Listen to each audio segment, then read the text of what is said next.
ተመልካቾቻችን ጤና ይስጥልን እንደምን ዋላችሁ። ሰላማችሁ ይብዛ። ቴዎድሮስ ሽፈራው ነኝ ከአርዲት ዘአፍሪካ ሚዲያ።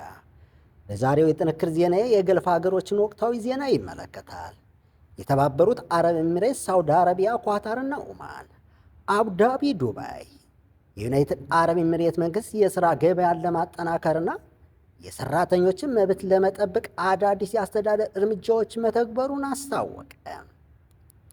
ባለስልጣናት በሀገሪቱ ውስጥ የሚፈጸሙ ህገወጥ የሥራ ቤዛና የሰራተኞችን ስምምነት ተግባራዊ ለመከላከል ክትትል እንደሚጨምሩ መወሰናቸውን ገልጸዋል። መንግስት ህጋዊ የሥራ ሂደትን እንዲከተሉ ለሁሉም የሥራ ፈላጊዎችን አሰሪዎች ማስጠንቀቂያ ሰጥቷል።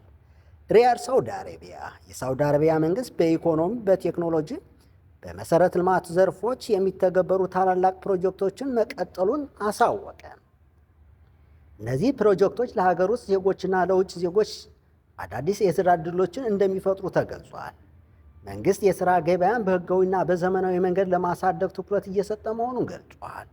ዱሃ፣ ኳታር። ኳታር በትራንስፖርት፣ በሎጂስቲክና በንግድ መሰረተ ልማት ዘርፎች ያለውን አቅም ለማሻሻል አዳዲስ እቅዶችን እያቀረበች መሆኑ ተገለጸ።